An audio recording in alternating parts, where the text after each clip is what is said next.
Congratulations! You are tuned into Dov Baron's Leadership and Loyalty Show, the #1 podcast for Fortune 500 executives and those who are dedicated to creating a quantum leap in leadership. Your host, Dov Baron, is the founder of FullMontyLeadership.com. He's an executive mentor to leaders like you, a contributing writer for Entrepreneur Magazine, CEO World, and he's been featured on CNN, Fox, CBS, and many other notable sites. Dov Baron is an international business speaker who was named by Inc. magazine as one of the top 100 leadership speakers to hire. Welcome, dear friends, fans, and fellow aficionados of leadership excellence. Thank you for joining us here on this episode of Dov Baron's Leadership and Loyalty Tips for Executives, part of the Full Monty interview series, where today we will look at growing your business in the digital age and what is dramatically different and what avenues of cash flow are you completely blind to that can actually blow the doors off your business. If you're a new listener or a new viewer to our show, thank you for joining us. We appreciate it, and stay on the edge there because we're about to go full Monty. If you're a regular listener, big thank you to you for keeping us as the #1 podcast for Fortune 500 and keeping us right at the top in next-gen leadership and a whole bunch of other great categories. Thank you for sharing the show with everybody you know. And as always, we need your help in staying relevant, so please get yourself over to iTunes, rate, review, and subscribe to the show. All right, let's strip it down and dive right in. Watching and listening to this show, you're either a high-level executive, an entrepreneur, or a leader in some capacity at least. And whether you are a solopreneur, an entrepreneur with a small team, or a CEO with a large corporation, you know that to stay in business, you must grow your business. But if you're still trying to grow your business using the same old strategies you used yesterday, I got some bad news for you. You're in the death spiral. If you were using what worked before, then it's not going to work. You've got to do something different. So what's next? Well, our guest today on this episode is Stephen Woessner. Is that how you pronounce your name? Woessner. No O. The O is silent, dog. Woessner. There you go. Woessner. He is the CEO of Predictive ROI, Return on Investment. Since the advent of commercial internet, Stephen has collected tens of thousands of data points that have given him the ability to identify what he calls the 8 money-draining mistakes. These are things that literally cause your website to leak serious money every single day. Stephen teaches companies and organizations how to fix them and how to fix them immediately. His company clients include Sysco, advises Excell, Agency Management Institute, the University of Wisconsin-Madison, and a whole bunch of others. His digital marketing insights have been featured in Inc. magazine, on Forbes, Entrepreneur, and even the Washington Post. He's got practical, tactical training sessions and works with a whole bunch of great people to make a really big difference. He's also developed a mathematical, patent-pending process that can be used to predict and increase the online sales of a business can achieve based on these methods.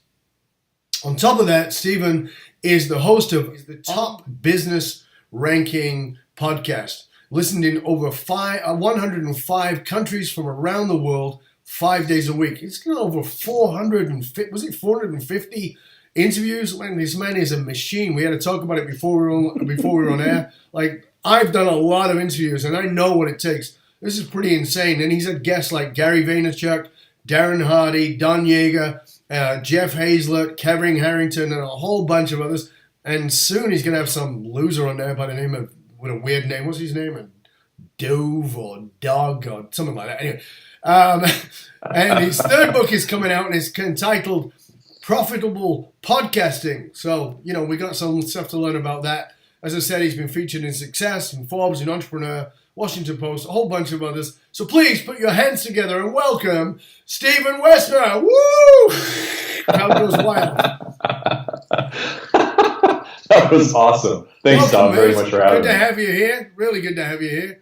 You and I chatted, I think it was like over a month ago, maybe about almost 2 months ago, about you coming on the show. And I was really excited about having you on because you've got a pretty different approach. I mean, first of all, we've got this podcast that is enormously successful with outstanding guests, but you are really the guy to go to if somebody has a business that needs to reach into that digital world. And I think it's still, the internet has been around. I know it's new, but it's been around for quite a long time. But I still feel like it's pretty much a mystery to a lot of people, to most people, particularly business people who are not directly in the digital world. What do you think is the number one sort of myth about doing digital business that you want to bust right out of the gate? I think there's several, but I think the biggest one, and having done this now, like you said, since the advent of the commercial internet, really 20 plus years, 25 years almost, is that the myth is that it's hard.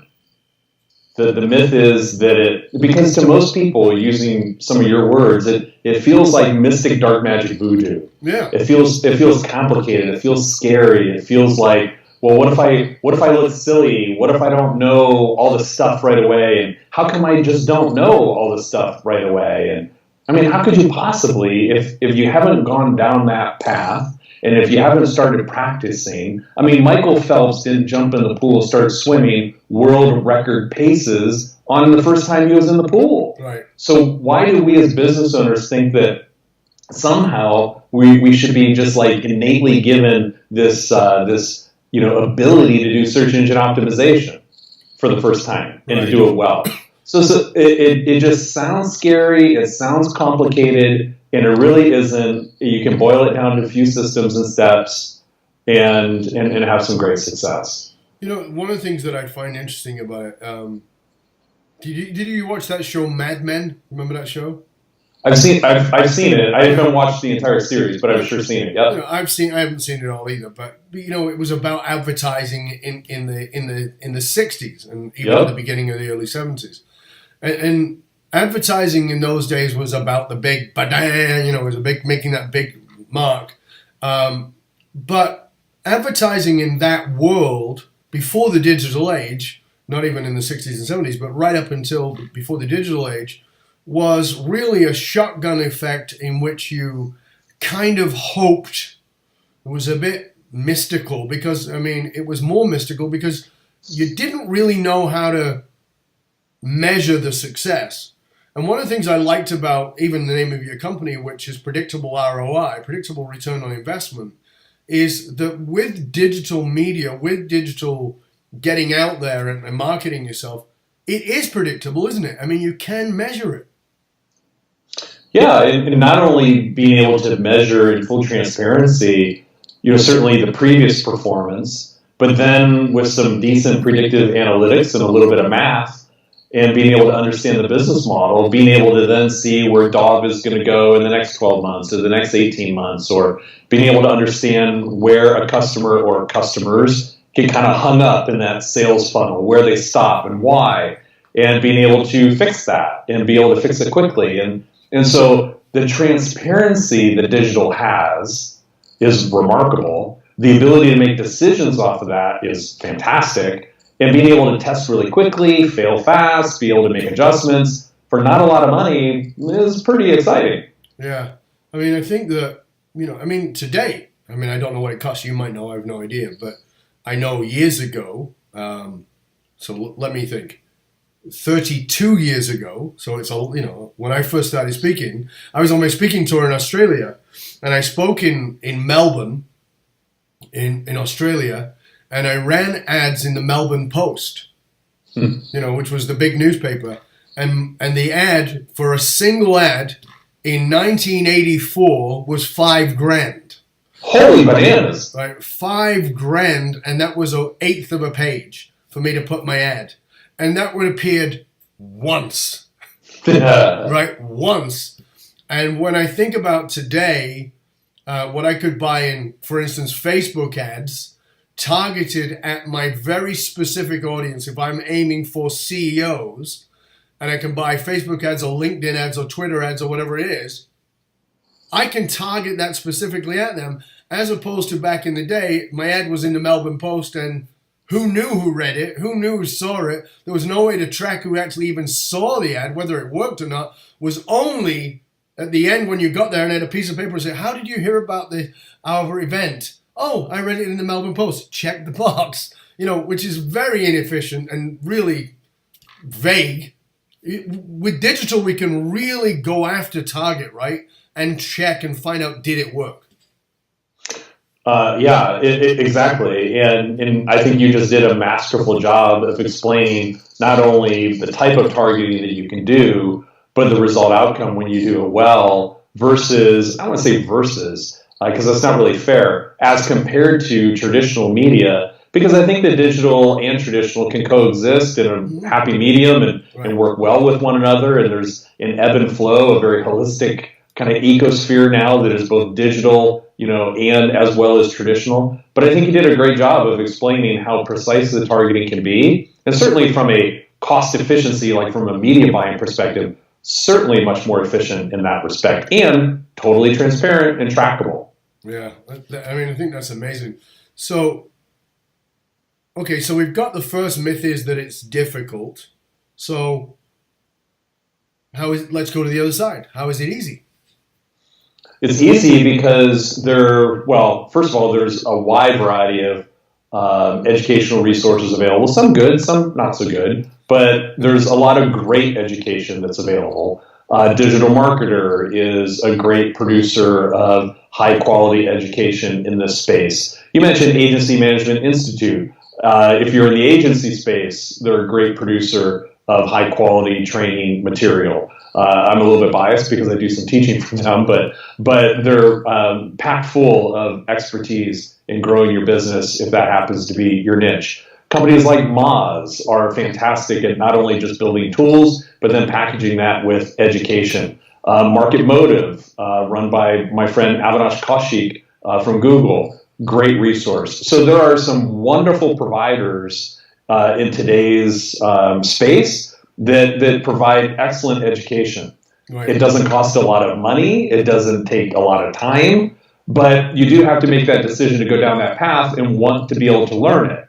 So that's what makes it easy, is that there has never been a time that has had so much abundance of resources available for the business owner who truly wants to learn. Now, if you're a business owner, you want to stick your head in the sand and act like there's no resources available to you, that's certainly an option. But as you described it early at the beginning of the conversation, that's not a good long-term plan, because by ignoring it doesn't stop it from happening. So the good news is, for the business owner with the right mindset, there is a plethora of education available today.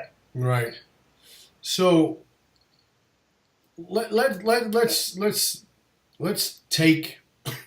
Can we do it in two ways? Let's take the CEO of a large corporation and let's take the entrepreneur. Okay. Obviously, the CEO is not going to do it themselves. Mm-hmm. Right? They're probably going to have somebody to hand it off to. So we want to know, what's the first piece of advice to the CEO? And then we're going to look at the entrepreneur and say, okay, what's the first piece of advice to them who are, most entrepreneurs I know are in overwhelm, and they go, they got more hats than a hat store.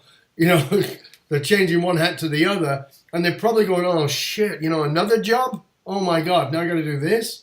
So let's hear what's your piece of advice in this context of getting themselves out there through digital marketing on both sides of that? So with the CEO first. Okay, so I would look at that CEO and say, just because you're CEO, you can't use that as an excuse to not know what's going on. And what I mean by that is that I think it's very common to say, I've got people, Dav, who can do that for me. Well, my people will call your people. Right. And the reality is that, sure, you absolutely do have probably a competent team, whether they're in the marketing department, whatever department that they're in, who really ought to be the ones to pull the levers, to push the buttons and change the gears. I get that. And that should be their vital function on a daily basis. Mm-hmm. But in Avinash Kaushik, who's the digital marketing evangelist at Google, and he and I had this exact same conversation. And I said, what would you say to that CEO? The biggest advertisers in the world hire Avinash to come in on behalf of Google to have these kinds of C-level conversations. And he said, this is what I say to that person. Do you want to be rich or do you want to be poor? Because if you want to be rich, you better freaking understand the vital metrics that are driving your business. In today's economy, it's digital that is driving your business. And to ignore the fact that digital is not driving your business is a recipe for disaster. You don't have to be the one sitting down writing page titles and meta descriptions. I get that. But Mr. or Ms. CEO, if you don't understand the 6 or 7 or 8 vital metrics and how those connect into digital and how they tie into your revenue model and customer satisfaction, you're going to be poor. So you need to be able to have intelligent conversations with your team where you can hold them accountable to 6 or 7 vital metrics that matter for your business, and then move on and be, an executive and lead your business and that type of stuff. But you have to be able to have ROI scorecard meetings every 30 days where you review the metrics and you can hold your team accountable. Otherwise, it's a recipe for disaster. So that's how I would answer that for the CEO. Okay, let's stay with the CEO for a minute. So how does that CEO work out what those metrics are, what those 6 or 7, 8 metrics are? Because if the person doesn't have a background in the digital world, it can feel a bit like, I'm the CEO, I've got my department doing that, they're in charge of that, but I don't really know what the metrics are, so it can feel a bit like throwing spaghetti at the wall, and then they tell me, well, we did this, but it didn't really work, and we're doing that now. How do you help them to sort out what those metrics are? Great question. So there's a couple of ways that I would suggest that they sort that out. First is, stop thinking that it has to be, buzzwordy laden, that you have to know specific reports in Google Analytics. I mean, look, there's 85 standardized reports in Google Analytics. If you're the CEO, you don't need to know those things. Right. You don't need to know the names of the reports or queries and that kind of stuff. But you ought to be able to sit down with your marketing department and have a conversation about metrics and how that ties into your business and why that matters. So if somebody from your marketing department comes in and says, Doug, we're really excited because page views are up, bounce rate is down, and we're seeing time on site rise. We're really excited by this. Organic traffic rose by 15% last month. And, for the year, we're up 27%. Things are looking really good. And then the question the CEO has to have confidence to be able to say is, great, how did that drive leads? How did that drive sales? Right. It's very simple. It doesn't have to be any more complicated than that. And if your marketing department can't answer that question, that's a problem. If they can't answer how traffic led to leads and how leads led to then sales, or how leads led to RFPs or RFQs or RFIs, how that pumped into Salesforce, how that led to more opportunities, closed opportunities, if they can't answer those questions, those are the questions they need to be answering at an ROI scorecard meeting. If they can't, then either we need to provide better education to our marketing department, or maybe we need to swap out people. Well, isn't the argument then, I'm just trying to flip from the other side from it, isn't the argument then, but that's not our thing. Our thing is to get the bounce rate down, to get the engagement up, to get the page views up, but it's the sales side, so we're the marketing, we're not the sales. They have to do that. Isn't that the argument? Yeah. Oh, and I think years ago, that was 100% the case, right? When you and I were coming up in business, absolutely, right? We had this kind of dichotomy of marketing produces leads, sales closes the leads, sales get pissed at marketing because marketing's sending us bad leads. Yeah. Marketing gets pissed at sales because sales can't close. They can't close a sale in a brown paper bag. I mean, it's like all kinds of infighting, misalignment, and all that stuff, right? I think what we're seeing now because of digital is really marketing and sales doing more of this. Yeah. Where marketing is not sending marketing qualified leads over to the funnel and SQLs then down at the bottom. I think what we're seeing now is a total responsibility between marketing needs to be able to understand how to drive leads that have a very high probability of closing, and then be able to provide sales with everything they need to nurture that person all the way through to the funnel and support materials up and down that funnel. And then sales being able to provide marketing with the data points, the intel, if you will, from the field to make this stuff even more targeted. So those days of departmental whatever, I think it is much more blurred. and more integrated than it ever has been before. I think that's very much true in business in general now, because I was having this conversation with somebody the other day, and because the stuff that I do is on leadership. But I said, but when I go in and do work on it with a company, and we're working with a purpose-driven, authentic leadership. So we want purpose at the center, and then we want authentic leadership. But I said, but this is a cultural issue. And people automatically think that's an HR department. I'm like, no, it's a leadership department. But I get that it used to be culture was HR. You want to know about the culture, you went and talked to the person in front of HR. But HR is not seen was not seen as an ROI. It was something you had to have, but it didn't give you a return on investment. Right? That was how it was, right? And now some businesses are starting to get, hold on a second. You still need human resources, but culture is a business leadership conversation, not an HR conversation. And so now marketing and sales, again, like you said, it's very difficult to separate the two. There are functions of both, but they both lap over. And I think that's a really important point that you've made, Stephen, is to have people grasp that you can't step back and go, well, that's not my area anymore. I really believe that leadership and business, in many ways, is we've been forced to do what we've been trying to do for years with companies, which is you're forced to tear down the silos and get rid of those separations and allow people to merge and be more in the gray areas with a lot of stuff. Do you see it that way? Yeah, I think that's a very, very good assessment, no matter how big and or small the company is, because when you can tear down those silos using your metaphor, then you potentially improve the culture within the organization, and it is everyone's responsibility. You mentioned, Don Yaeger during the introduction, and I know that Don is a good friend of yours, and he's a great friend of mine too. And he was telling me about this interview that he did when he went to see Boston and went to Boston, to spend time with the Boston Red Sox. And so he was talking with the owner and then also the players. Right.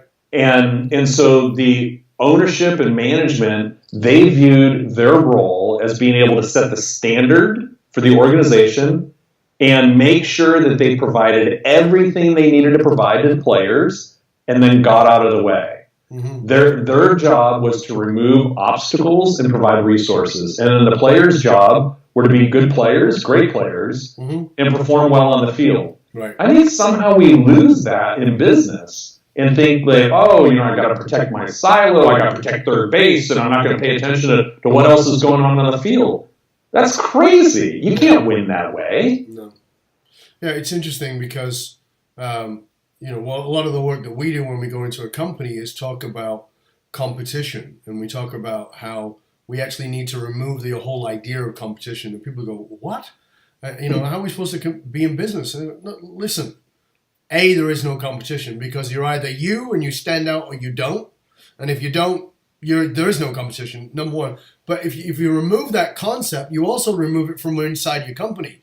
Because the old thing was, we have these weekend trainings where we all come together and we're going to do these things, and then we set the marketing department against the sales department in a competition. Well, what you've just done is set up a year of siloing until next year, and that silo's going to try and win, as opposed to saying, well, let's take 3 people out of marketing and put them in sales, and 3 people out of sales and put them in marketing, and now create teams so we have not only collaborative, but we have understanding, we have compassion.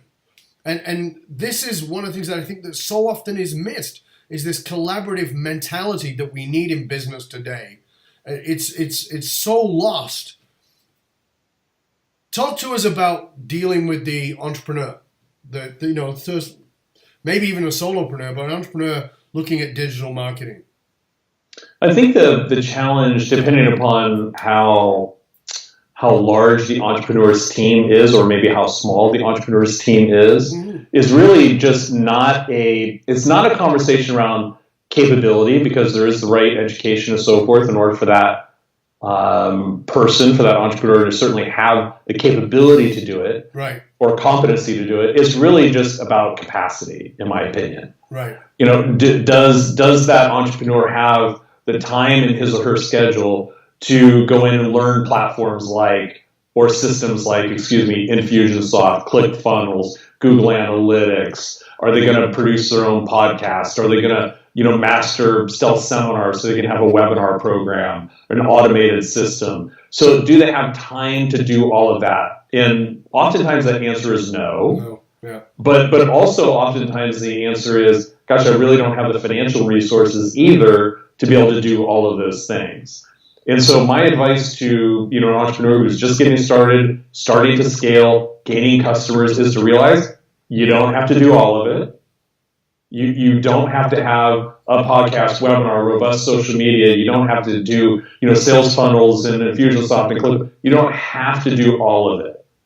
Instead, what you should have is a really good website. You should have a really good, one opt-in funnel, somebody to download your whatever, and then that lead into, some sort of email funnel downstream, and then maybe do a quarterly webinar to start. Like, those would be good cornerstones, right? And then, once you've generated some revenue and so forth, that you need to build a platform, you really ought to have a podcast, right? Work that in to start building your platform, especially if you want to get to the level like you're at. I mean, you just came back from this international speaking trip. Fantastic. Well, the reality is you couldn't get that gig unless you had a really awesome platform and a great reputation for expertise on a national and international basis. Well, if you've got, if an entrepreneur is listening today and they want to be the next Dov Baron, that's great, but you need to be willing to put in the decades of time and effort of building great content, building a great platform. That doesn't happen overnight. You didn't wake up one day and say, you know what? I think I'm going to go speak in Iran and to 550 people, and it's going to be awesome. No, it takes years to get there. So just realize it's a path. Right. And what can you start building today to eventually be there? And it might be 20, 30 years into the future. But you said something I think is really important that I hear from a lot of entrepreneurs, which is, it seems like now, back in the day, it was like, okay, do we do TV, radio, or newspaper advertising? Right? Now it seems like there's so many options. There's ClickFunnels, there's a webinar, there's paying somebody to do an email trail. There's some, getting these things done. Do we do an ebook? Do we do a podcast? There's so many options. Should we be on Twitter? Should we be on Facebook? Should we be on LinkedIn? Oh, hold on a minute. What about Instagram? That's the very big now. Businesses are getting on there. And what I'm reading is that people are getting a lot of leads from this and a lot of leads from, it seems like digital overload for most entrepreneurs. Yeah. How do you get them? How do you help people to go, shut the noise off and go, this is what I have to focus in on? Okay, so a couple of vital pieces here. The most valuable piece of data that you can get from a prospective client is your list, right? The most valuable asset in any business is your list. Mm-hmm. So whether that's an email list, depending upon what the business is, maybe it's a hard customer list, right. But typically it's the email list kind of in today's sort of digital driven world. And so whatever platform that's going to give you the ability to build that list is where you start first. Right. And so in my opinion, that's having a great solid web presence with a simple opt-in, with great value to be able to build your list and then be able to nurture that list and add value to that list over time. That's the most important thing. Are there other things? And you just gave a laundry list of other things. Yes, absolutely. Once you start generating revenue and building out a team and you've got market acceptance with your product or service, absolutely. Does it make sense to have all of these other things in a well-oiled marketing strategy? Of course. Right. Does a brand new entrepreneur need to do that, or should they? No, because they'll forget about what business they're in. They'll think they're doing something different. So focus on website, building the list, and then you can add these other building blocks in as the business scales. Okay, so we've got it now. We know what we need to do. So let's dive into those.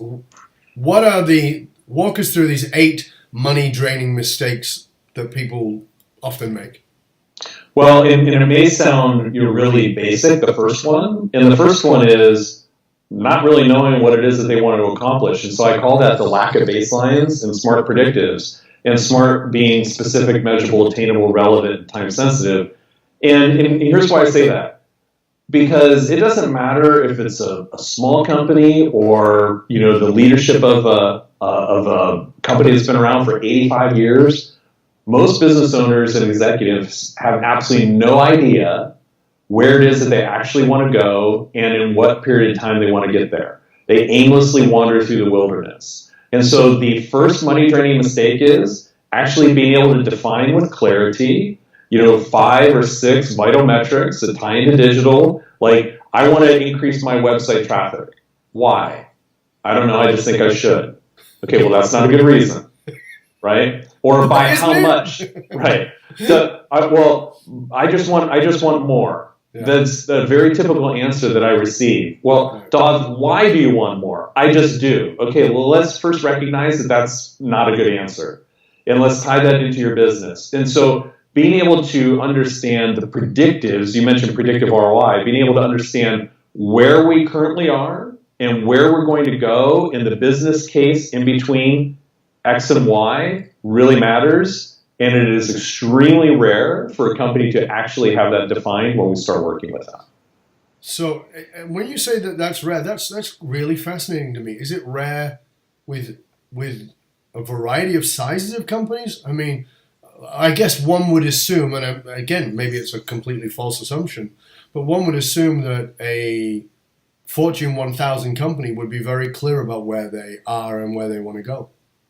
No, and I know that sounds like really super critical, and I don't mean it to, but it's been my experience that because this feels so maybe squishy to some people, kind of scared or not scared, be scary to other people. Now, please don't misunderstand. I don't mean that you can't walk into a boardroom at a Fortune 1000 company and say, what do your quarterlies need to be in Q2, Q3, Q4, Q1 of 2018? Right. I think that is all very well defined, especially obviously if they're a publicly traded company. Yeah. What I'm saying is that how that then intersects with what they're doing digitally is where there's a disconnect. Right. So they know we need to bring sales up by 2% in the first quarter of next year. But they don't actually know how that relates to digital at all. Correct. Or because you'll have somebody from the marketing department say, yep, absolutely. That's why we're running LinkedIn campaigns in order to drive more traffic to such and such. Well, why is that important? I don't know. Right. What we often find is a disconnect between what might be a top line goal or an operational goal, and then what this department over here is what their vital metrics are. Okay. So lack of baselines and smart predictives is the first one. Number one. Okay. Number two.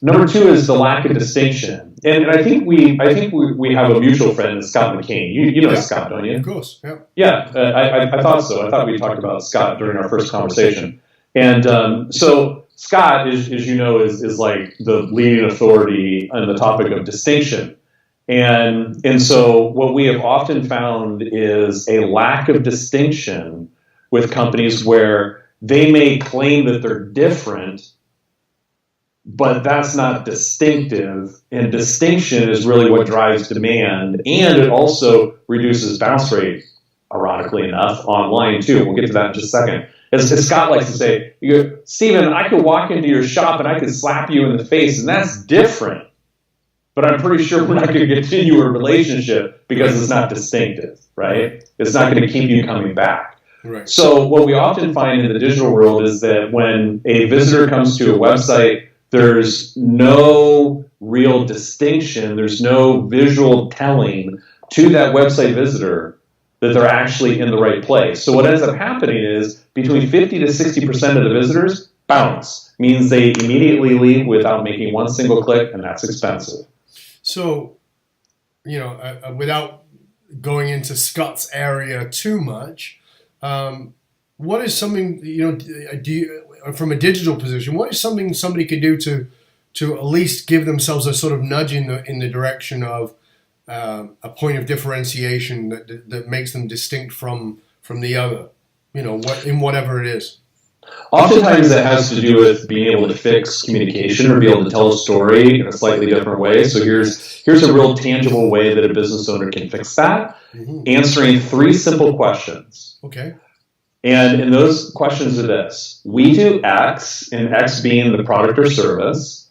So we do X for Y, and Y is the customer profile. So the type of person that we serve Doug, we serve Scott, we serve whomever. Mm-hmm. So they can Z, and Z being the result outcome. So we do X for Y, so they can Z. So this is what we do, this is who we do it for, and this is what they get as a result outcome. You mentioned all of those things in the introduction for me today to give your audience good context. Right. But oftentimes companies suck at being able to do that, like on their homepage, landing pages, whatever. So when customers or prospects come in, they look at them and they're like, I don't know what you do, so I'm going to leave. Right. It's so easy, simple. It's so simple, but it's so. I think that things that are simple are very often easily missed. We do X for Y to get Z. We do this for these kinds of people so that they have that kind of result. One of the things that we like to say is nobody gives a shit what you think you do.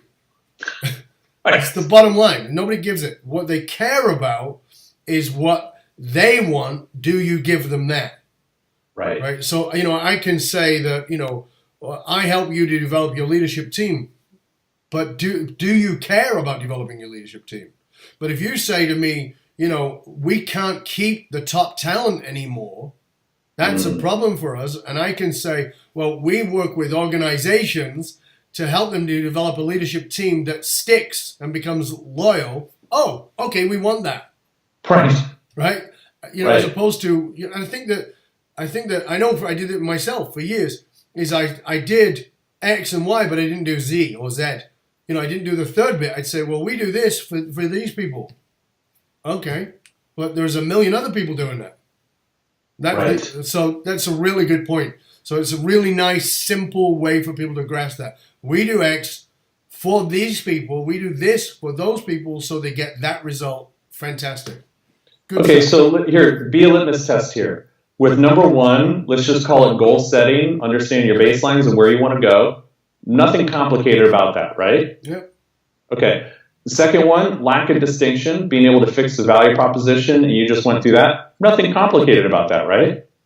It's not digital, folks. It's just being good about business and understanding where you want to go and the value that you're delivering. So here, these are 2 money-draining mistakes that you can fix right away. Yeah, and I think that's the point here, that what you just spoke about, Stephen, is business. It's not digital, it's business.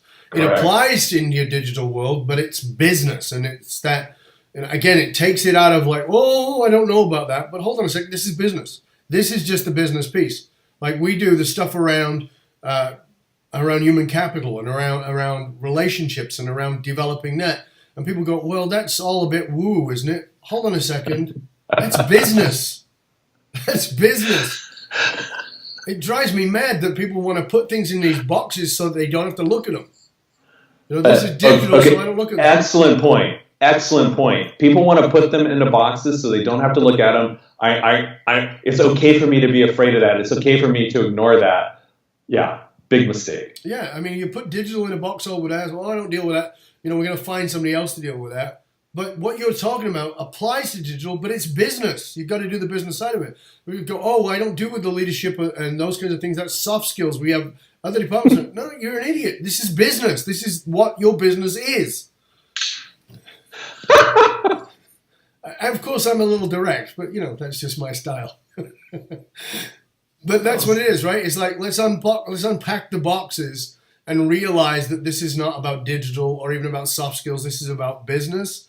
And business is now holistic. It's no longer, as I said, it's no longer those silos. And you say, well, that's not my department. Give us another one, mate. All right, so the third one, and this is probably the most expensive one, is high bounce rate. So here's let me just define what bounce rate is in case any of your listeners aren't sure of the term, because sometimes it means different things for different contexts. And so what I'm talking about that is what I mean by that is somebody comes to a website, they look at it for whatever reason, they hate whatever page they're looking at, and they immediately leave without making one single click. Google Analytics defines that as bounce rate. So to say that in another way, let's say that we're exhibiting at a trade show. We're so stoked, right? They haven't dropped the velvet rope yet, but we're in the exhibition hall. We're so stacked. I mean, we're ready. We've got the latest literature. We've got a big booth, double-sized booth, and we're ready with cushy chairs. Our sales team is pumped, and we are ready to close some deals, right? And then they drop the velvet rope. In come 1,000 people, and they stop right in front of our booth, and they just stare at us, and we stare back at them. And then all of a sudden, without warning, 600 of the 1,000 people turn away and run in fear. Well, it wouldn't take a CEO or an entrepreneur very long to chase down one of those people and say, what did you do? We spent tens of thousands of dollars to beat. I mean, why are you leaving? Why are you running?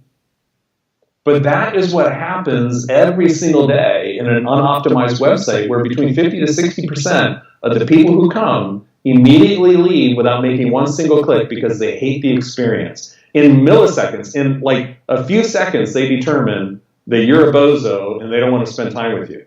That's a problem, right? Huge. Especially when we've spent a lot of money. Okay, so that's how expensive bounce rate is. How you fix it is first, fix your XYZ and post it above the fold, so that somebody doesn't have to scroll in order to find it, especially on mobile. We do this for those people so they have those results right at the top. Yeah, pretty simple, right? So they come to the site, they see it. Oh, okay, Dov says this, he works with these kinds of people, I need that result outcome, I like him enough to at least stay to make a click. Great. So the second thing is that instead of having 15 freaking offerings, have 3, right? Reduce the visual clutter. Instead of having 15, have 3 that they can choose from. Right. Leadership, whatever, have 3. And then the third one is make it a very clear path or a very clear call to action. Do this, followed by that, and then this, right? Give them 3 options with a very clear instructional path, and then people will follow that. Right. And not like, blindly, okay, but the whole point is that then you've given them structure, and then bounce rate goes down. Yeah, I think that part of the, one of the things I'm loving about what you're saying is, everything you've said so far, Steve, that I've loved, is it's actually about clarity. It's about, you just got to be clear. And I think we get, more than ever, we get confused, we get distracted, we get messy, and it feels like there's so much I'm supposed to do, but I don't know which one to do. And so we tend to, again, throw the spaghetti at the wall and hope something sticks. But really what you're saying is keep it really clean and simple, and just follow this simple structure to keep people on the page or to click to another page. Cool. Well said, my friend. It's very important. That's really good. Give us one more out of your 8. Okay. So the next one would be SEO or search engine optimization done poorly. Let's just stop that for a minute, because I think, search engine optimization, that is, I've used that language with people and they go like, they look like donuts. They completely glaze over. You just injected them with something. So search engine optimization. I think we have to, first of all, say, what the hell is that thing, right? Because, and the other thing I'm just going to say about search optimization, you can correct me if I'm wrong, because you're the expert, I am not, by any stroke of the imagination, is search engine optimization is not something you do once. So help us grasp this thing, because this for me, in many ways, when I have these conversations with people, seems like it's the slippery fish. It's this, but no, it's that. Grab it. Oh no, it's gone. So help us first of all to nail that down. What is search engine optimization, And why do we have to keep freaking doing it? Why have I got to keep somebody on staff who has to go back to it every week? Didn't we do this? Didn't I pay you already? Okay, well, let me deal with the last piece, and I'll go back and give you the definition. Sure. The reality is you don't. So I think probably if there are any SEO experts who are watching or listening to this interview right now, I've probably just made them upset. But the reality is that SEO, even though it'll make the industry cringe, largely is a once and done thing. Now, with that said, that doesn't mean that you shouldn't pay attention to trends, especially if you're in a seasonal or cyclical business, and look at Google Insights and see how trends in keyword usage and consumer behavior changes over time. That is very smart to do that. But to think that you have to continually re-optimize a page over and over and over again on a monthly basis is hogwash. You do not need to do that. So does it make sense to engage a search engine optimization firm for a finite period of time for them to do their thing? Sure. Does it make sense to engage a SEO firm for, years and years and years and years? No, especially if the website is not changing at a rapid rate, like new content sections and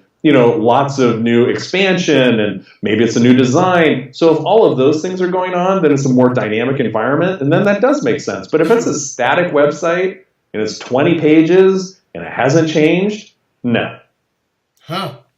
So that's good. So we've certainly crashed that myth. All right, now. Yeah. So back to the definition. Yeah. Back to the definition. Real simply, it means creating content that your human visitors will love, right, that they find value in, that they actually want to engage with, whether that's video, written content, audio, it doesn't matter. Whatever that content page is, that your human visitors love it, and then being able to serve it up in a Google-friendly way that Google loves it too. That's what SEO means. That's it. It isn't anything more complicated than that. Create stuff people care about, they will love you, and Google will love you too. So I'm going to just sort of take it off on a track a minute. How do you determine? Because I think that this is one of the distinctions is that helping people to understand what you think people love versus what they actually love. You know what I mean? So you're saying create content people will love. Well, I think people are really interested in this, when in fact they're actually interested in that. How do you help them to work out what are they really looking for that they're going to love? Okay, do you remember what money draining mistake number 3 was? In the order? No. Bounce rate. Bounce rate, yes. Right? And bounce rate meant that I looked at it, I hated it, right? No, because I didn't stay on the page, I jumped off, means that the stuff on that page is not stuff they love. Exactly. But again, that can sometimes be the stuff they love is buried, meaning it's in an article and it's the point that below the fold, it's 2/3 of the way down the page when it should actually be the headline. Exactly. And so that's where it comes to pulling out these data points you just highlighted and being able to understand those, being able to do some testing, being able to move things around in order to see, does the customer experience change? Does bounce rate go down? Do we get them past this page, but then they come over to this page and now bounce rate is no longer relevant because they've made a click. But now maybe they're coming over to this product page and they're exiting in droves, right? Maybe 80-90% of the people are exiting from this page and not continuing. Why? Well, maybe that page sucks. Maybe that page is not giving them the content that they love or the experience that they love. So paying attention to bounce rate and exit rate, but ultimately the content. Did we create the right experience? And then Google Analytics gives a lot of other tools we don't have time to talk about today that will show kind of the path, through the site and be able to understand the behavior flow is what it's called. So you can start to see where people are dropping out and fix those problems. This has been really great. I'm just looking and going, wow, we're almost out of time. I mean, we've gone through just 4 pieces of this, which is so valuable. But it's, what I love about it, Stephen, is it's not complicated. No. So, even if you're a dumbcoff and you really struggle with the technical side of things, this is like, okay, because, I know that I was that guy. I remember when I started, it was like, oh my God, I don't even understand these words, let alone it, and it can be overwhelming. But what you've really laid out here is the simplicity of business that's going to apply digitally or non-digitally. You know, if you are having a product, you've got to find out if people are going to really love that product. So if that product is an actual physical iPhone, or that product is content on a website or a blog, it's still something you've got to find out if people love it and whether they pick it up, put it down, or whether there's something needs to change. So this is really solid stuff. I want you to just take a few minutes to talk to us about, because you have a business that I'm really fascinated with, and you and I had a conversation about it before. Because you mentioned it right in the beginning, adding a podcast to your business. Now, I know you provide that service and you help people to have a podcast for their company. Why would I employ or bring in your company to say, yeah, you know, we have a XYZ company, we are in manufacturing or we're in construction. Why would we have a podcast? It doesn't seem to make sense because I don't understand podcasts. But, okay, you know, you and I know it's very valuable. Tell us why this is something that a company that's really getting established, wanting to get going, why that would be a really great thing for them. A couple of reasons, or three reasons actually. Because if you're let's say you're an owner of a business-to-business professional services firm, and that is who our customer is, right? They're the owner of a professional services firm, whether that means that they're in consulting or recruiting or architecture or design or, you know, an ad agency. They're in the fulfillment of some level of professional services, okay? Oftentimes, their business is driven by the thought leadership or the platform of the principal or principals within that firm. Right. How visible are they within their industry, and are they perceived as experts? Expertise, public expertise, dissemination of that expertise. I mean, that drives your business, right? Of course. And you need to be seen as a global authority on said topics. Awesome. That's how you get speaking engagements. Well, if you're the principal of a B2B services firm, that's how they get engagements, because they're a thought leader in the industry. Having a podcast or a blog or a YouTube channel is a great way to extend their thought leadership and expertise to a vast audience of prospects. So that's the first thing. Second thing is having a popular podcast, a top-rated show, as you well know. You build a nation of true fans by doing that, right? So you get some people around the planet who really love Dov. That's not a bad thing for your business model. So that's the second thing. And then the third thing is, you know, if you're smart about the strategy, which I'll share with you in just a second, you can grow some pretty significant revenue off of it. Our podcast, Onward Nation, you mentioned it in the introduction, is going to drive $2 million over the next 12 months for predictive ROI. Pretty good economics. Fantastic. So the way that we do that, or the way that we craft a strategy for a B2B professional services firm, is by sitting down and creating what we call the Dream 50 list. The customers or prospects that company would really love to serve. And then we figure out who at those firms would be a great guest on the show, and then we invite those people to be guests on our clients' shows.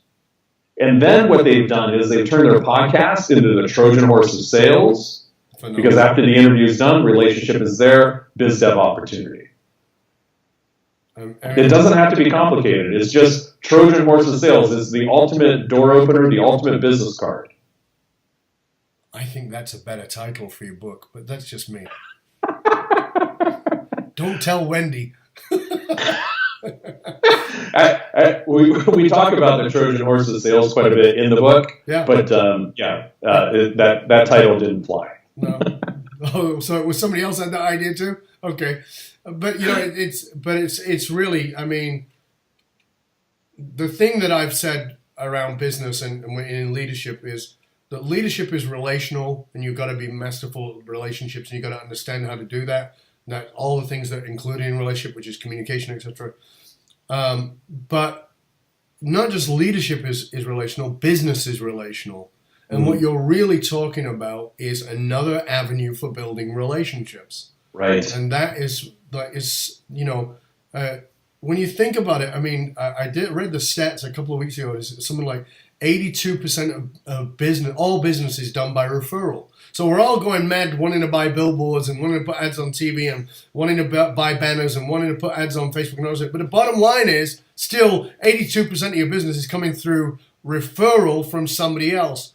What you're designing here is a way to build another way to build a relationship. Because you and I have had a couple of conversations now. We've done this show together. I'm going to be on your podcast. We had a conversation before. In that approximately 3 hours, there's a relationship here. Right. So if somebody says to me, who do you know can help me with this? I go, oh, you got to put you in touch with Steve. He's great. He knows his stuff. Right? And somebody says to you, who can do this? Oh, we've got to put you in touch with Dov. It's all relationship. And what I love about what you're doing with this, with understanding how to use podcasting for relationship building, is so powerful in business. And I really hope people jump on that. I hope so too, and that's a really great kind of distillation down to the core of what this really is. But I think because people largely are maybe a little bit afraid to sell. Like cold calling, you and I know, doesn't work. So how can we create great content for our listeners and at the same time create an incredible experience and at the same time open the door so we can maybe dazzle that person with a little bit of our brilliance and then build some rapport. Yeah. And at the end, you can loop back to them and say, hey, Dov, geez, thanks again for the interview. It was awesome. Really loved it. And during the conversation, gosh, you said X, and you know what? That made me and my team think about Y when we re-listened to your episode in our team meeting. It was awesome. And you know what? We do Y really, really well. How's about you and I get together next week for a call so we can talk about that? Well, if you haven't been a schmuck during the interview, Dov's going to say, yeah, I'd be keen for that. Sure. Yeah. It's a, when you and I talked about it first, I was like, Jesus, that is, I always think that brilliance is simple. But and I don't mind complicating shit a bit myself, But the truth of the matter is, if we make it simple, it works, and that's it. And that's what I loved about this. It was nice and simple, and it's like, wow, I love that. So I'm going to ask you. I want to know, because I think that business is a journey. I think that leadership is a journey. I think that there is no there. Mm-hmm. And I think that, obviously you've got a very successful company, it's doing extraordinarily well. But there are going to be days when you feel like you got one of those in the side of the head.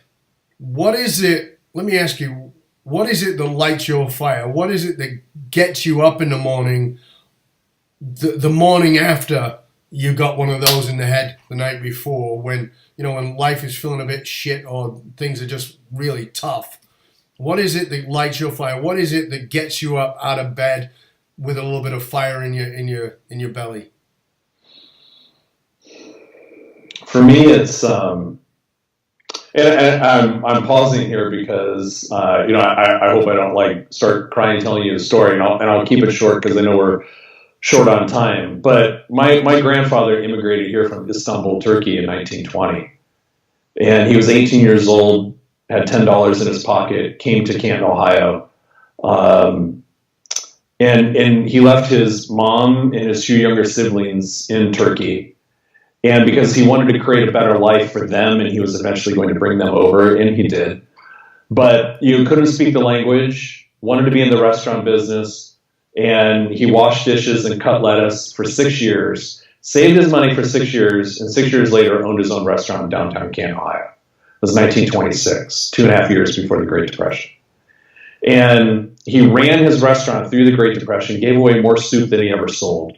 And his grand business plan was, and he had to drop out of the 3rd grade because my great-grandfather was tragically killed in Istanbul because of ethnic cleansing.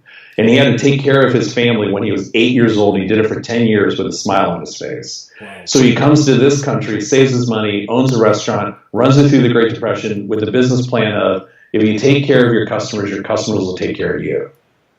And went on to have a fantastic 42-year career in the restaurant business and took care of everyone that he ever met. And I sit there and think, I have this opportunity in this country because of what my pop did for me. I have the opportunity in this country because my pop was brave enough to stand up against ethnic cleansing and get the heck out of a place and then come to a country where he didn't know anybody to save his money and then to bring his family back over here. I have this opportunity to run this great company because my grandfather sold soup and sandwich for a nickel during the Great Depression. I have this opportunity because he had 4 great kids and 10 grandkids along the way. I think I can get up that next day and send that email or have that meeting or take that tough phone call because my grandfather never, ever quit. And I can do it too. Wow, man, that's powerful. That is really, really powerful. Thanks. Thank you so much for sharing that with us. I really appreciate that. That was outstanding. Listen, mate, this has been a great show with real solid values in it, and I don't often say this, but I think we got to have you back and do the other ones, which is the 8 opportunities, and because awesome. We only got through 4 of the money drainers, and we didn't get to that. So we do the opportunity side of it because there's just obviously there's so much great content here, and maybe we can get you back in the fall, and because I know your book's coming out in fall of 2017, and I think there's just so much there. Please tell our viewers, our listeners, where they can find out more about you, about the upcoming book, about the services you offer, or any other resources that you have, please. Great. Well, thank you for that. I appreciate it. And I really appreciate the invitation. You're a gracious host, and this has just been a heck of a lot of fun being able to hang out with you. And thank you. And so if your audience wants to learn a little bit more about me, they can find me at onwardnation.com, which is our podcast. I, too, would appreciate any ratings, reviews, and subscription, as you mentioned at the beginning. But I've interviewed 450 of today's top business owners. We do 5 interviews a week. And so that's just a heck of a lot of fun. And then on the business side at predictiveroi.com. And then my email address is just Stephen, STEPHEN, at predictiveroi.com. And I read and reply to every single one. Thank you, sir. Well, we will make sure that we certainly post those links as well so that you can find Stephen and find out about Predictive ROI and Onward Nation as well. All of those things. Again, I want to thank you, Stephen, for a great show, great rock solid tips for everybody so they can really take that home and start collapsing some of those myths that we've been running and really be a lot more realistic about understanding that this is not smoke and mirrors or mystical thing, that this is a very practical part of business that everybody's got to follow. So I want to thank you sincerely, sir. And I'm going to say thank you to you, and I'm going to say thank you to you, the listener. As always, I want to remind you not to listen to this show. Please don't listen. Listen, take notes. Don't just listen to it in the background. Pay attention. Put it in action. Transformation is the application of knowledge. It's not just listening to the knowledge. Who gives a crap? That's worth the hole in the donut. It's what you do that matters. So please take this. You've got some rock solid gems here. Take it. And remember that the companies that get to the top and stay there are purpose driven. And if you're truly serious about having the kind of laser beam clarity about your company's purpose, building a culture of high performance with highly engaged leaders that are fiercely loyal, then you can reach out to me, Dov Baron, through fullmontyleadership.com. We are here to provide you with the essential leadership skills for today's good leaders who want to be committed to becoming great leaders of tomorrow while growing their people and their bottom line. Because the hard skills will get you there, but the soft skills will keep you at the top and make sure that when you get to the top, you won't be there alone. So as always, get yourself over to Matrix like the movie, MATRIX, .fullmontyleadership.com, and you can get the Authentic Leadership Matrix self-assessment tool absolutely free. It's $197 value, all for you. Go over there, get over there and get it. Till next time, this is Dov Baron from Full Monty Leadership saying to you, stay curious, my friend. Stay curious about how you can simplify your digital presence, make a statement of differentiation, and really begin to measure the ROI. Reach out So Stephen, until next time, this is Dov Baer, and I am out.